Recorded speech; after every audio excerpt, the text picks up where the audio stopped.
আপনাদের বলেছিলাম একেবারে সৌজন্য ভুলে শাসানি, ভারতকে শাসানি বাংলাদেশের ছাত্র নেতার খুনি শেখ হাসিনাকে ফেরানোর দাবি জানিয়ে ভারতকে শাসানি, ভারতকে হুঁশিয়ারি বাংলাদেশ ছাত্র নেতা সার্জিসের।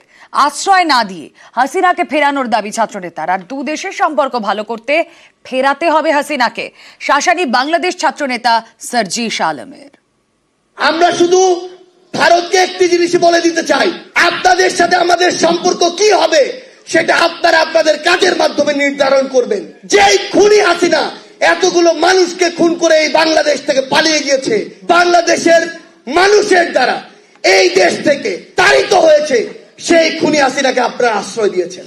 যদি এই বাংলাদেশের সাথে আপনাদের সম্পর্ক স্থাপন করতে চান, খুনি হাসিনাকে বাংলাদেশে ফিরিয়ে দিন। বিবেকবোধের জায়গায় যদি আমাদের মনে হয় যে কেউ আপনারা এই অভ্যুত্থানের স্পিরিটের সাথে বিশ্বাসঘাতকতা করছেন, ইভেন প্রফেসর ডক্টর মোহাম্মদ ইউনূসও যদি হয়, আমরা তাকেও ছেড়ে কথা বলবো না।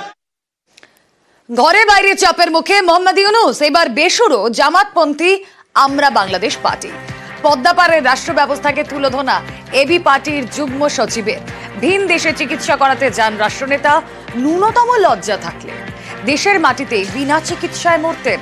প্রাক্তন থেকে বর্তমান, হাসিনা জামানা থেকে ইউনূস আমল, কোনো বদল নেই তোপ আসাদুজ্জামান ফুয়াদের। বাংলাদেশের রাষ্ট্রপতি, প্রধানমন্ত্রী, বিরোধী দলীয় নেত্রী, গুরুত্বপূর্ণ হত্যাকর্তারা যখন ডাক্তার দেখাতে বিদেশে যান, লজ্জা লাগে না বাংলাদেশের রাষ্ট্রের যারা রাজনীতি করে যে এই দেশের নাগরিক হয়ে আরেক দেশে ট্রিটমেন্ট নিতে যায়? এইরকম একটা নির্লজ্জ রাষ্ট্র ব্যবস্থা সে 53 বছরে আমাদেরকে দিয়েছে। এবং কোন রাজনৈতিক দলের নেতারা লজ্জিত না এই কারণে। দেখবেন সে মরতে সিঙ্গাপুরে যাবে, কিন্তু বাংলাদেশে ঢাকা মেডিকেলে ভর্তি হবে না। সে মরতে থাইল্যান্ডে যাবে, ব্যাংককে যাবে, ভারতে যাবে, তারপর বাংলাদেশের স্বাস্থ্য খাতকে সে ভালো করবে না।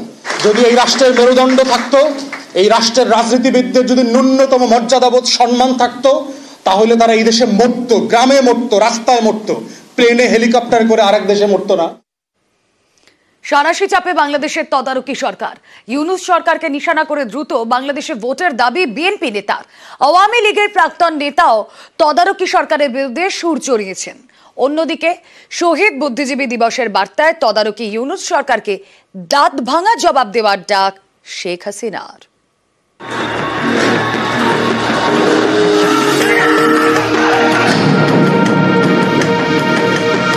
এই সরকার অন্তর্বর্তীকালীন সরকার, আমরা সবাই মিলে এই সরকারকে আমরা দায়িত্ব দিয়েছি। দয়া করে রাজনৈতিক দলগুলোকে বা রাজনীতিকে আপনাদের প্রতিপক্ষ বানাবেন না।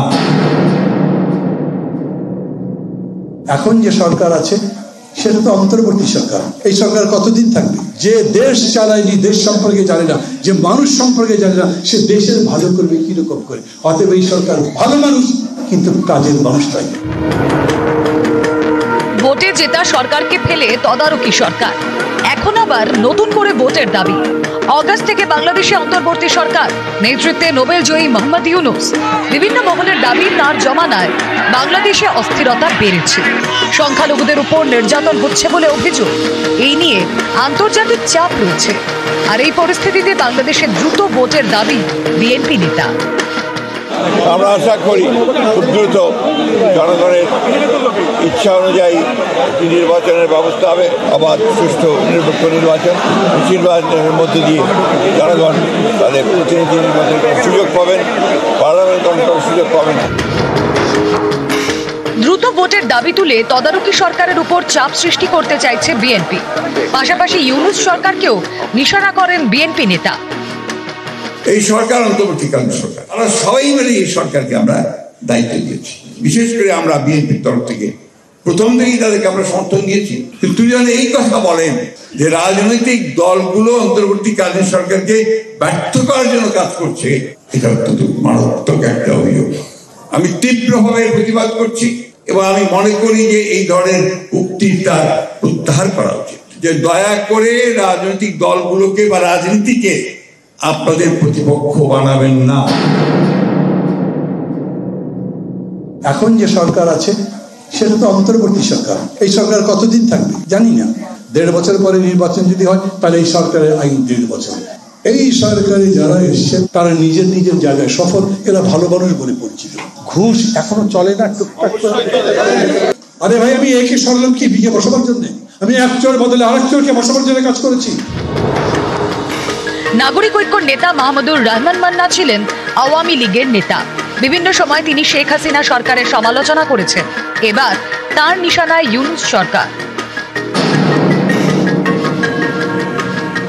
এই সরকারে যারা এসছেন তারা ভালো মানুষ, তারা লুটেরা না, তারা মিথ্যুক নয়, তারা প্রতারক নয়। যে দেশ চালায়নি, দেশ সম্পর্কে জানে না, যে মানুষ সম্পর্কে জানে না, সে দেশের ভালো করবে কিরকম করে? অতএব এই সরকার ভালো মানুষ, কিন্তু কাজের মানুষ নয়।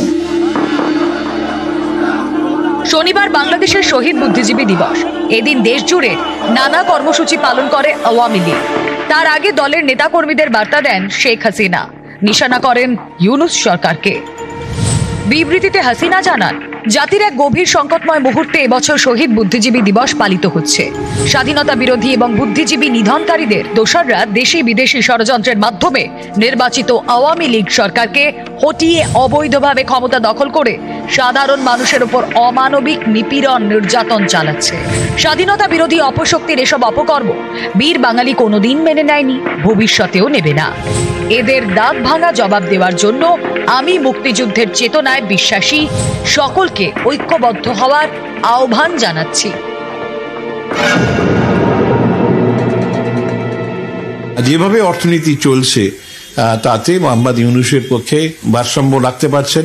এই জায়গায় দাঁড়িয়ে যদি রোহিঙ্গারা রিফিউজি ক্যাম্প ছেড়ে আরো ভেতরের দিকে ঢোকার চেষ্টা করে এবং রোহিঙ্গা এই রিফিউজি ক্যাম্পগুলো কতদিন মেনটেন করতে পারবে, এটাও কিন্তু যথেষ্ট সন্দেহ আছে। বাংলাদেশের অর্থনীতিতে একটা বিশাল চাপ পড়বে। আমার মনে হয় না যে ইউনূস সেই পজিশনে আছে যে নতুন যে রিফিউজির চাপ সেটা সহ্য করতে পারবে।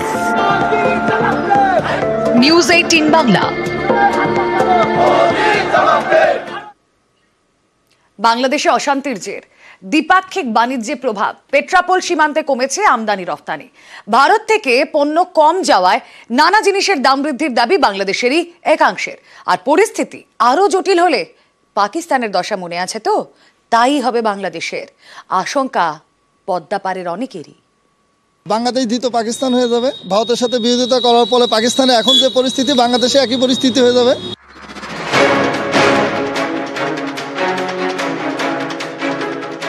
ইসকনের সন্ন্যাসী চিন্ময় কৃষ্ণ দাস গত মাসের শেষের দিকে তাকে গ্রেপ্তার করা হয়।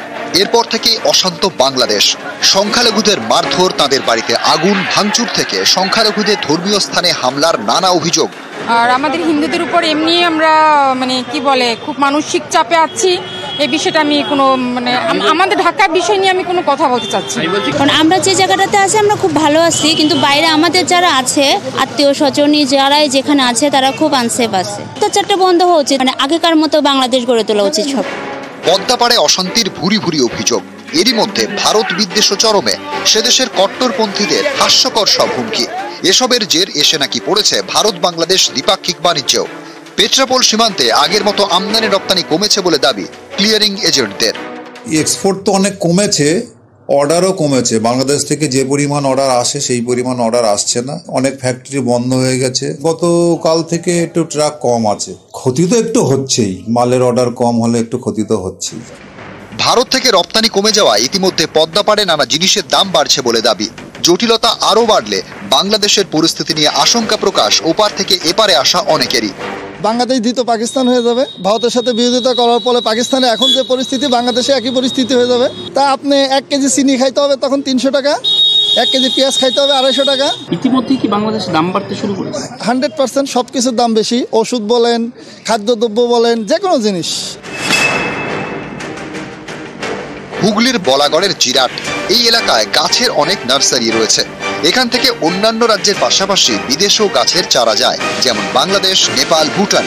নার্সারি মালিকদের দাবি সপ্তাহে গড়ে 10 থেকে 12 লক্ষ টাকা রপ্তানি হতো বাংলাদেশে, কিন্তু পদ্মাপাড়ে অস্থির পরিস্থিতিতে সেই রপ্তানি নাকি এখন পুরোপুরি বন্ধ।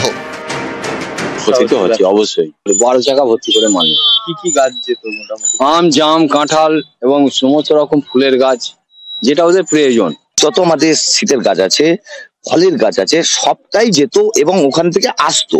সেটা টোটালটা বন্ধ হয়ে গেছে। বর্ডার আটকে দিয়েছে। তারাও কি চাইছে যে পরিস্থিতি? হ্যাঁ, তারাও চাইছে, নালে তো উভয় পক্ষের দুজনারই ক্ষতি না, লস। নিউজ 18 বাংলা।